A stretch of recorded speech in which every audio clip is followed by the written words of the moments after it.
He could not hide his grin from the yellow flowers that swayed like offerings to a dark blue sky above. The breeze extended itself through his dark brown hair. Delicate wisps of current played proxy to his love's fingertips. He closed his eyes, breathing in the scents of petrichor and stone, dancing with the flowers' aromas. The weight of his chainmail lifted from his body, the texture of his breeches and boots, the tassets draped along his hips. It all vanished. She appeared in his mind, bathing in the small waterfall of the meadow basin Juan and he had discovered in the days before he collected so many wounds.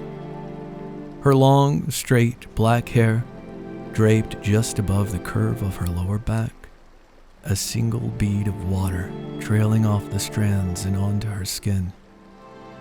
Her breasts, accented by dark brown nipples that drove Augustine to madness, swelled their symmetry as delicately as rose petals. He shook his head in an attempt to return himself to reality, but the curve of her hips pulled him back into his mind. The light sheen from the water dripped down her naked thighs and teased her muscled legs.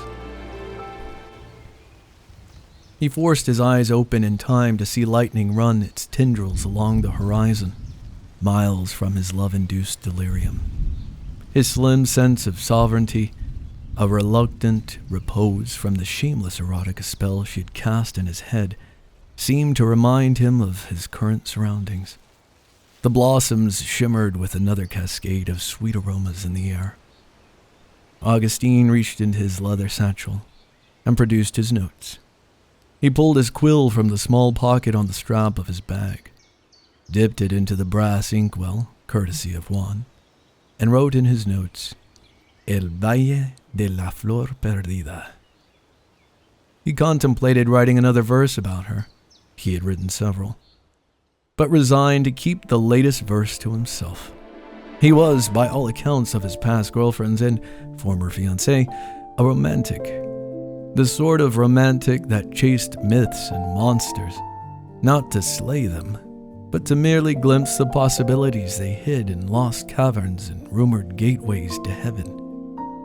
Love could sweep him away, replacing reason with rhyme and pushing a pensive poet from a small village over the western horizon of an endless ocean.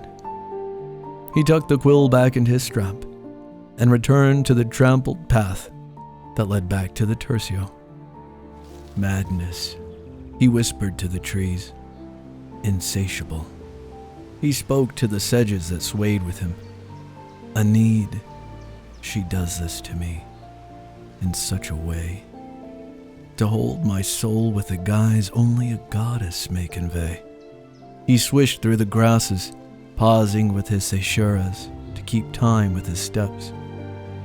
How I must have her. Another day, another moment without her.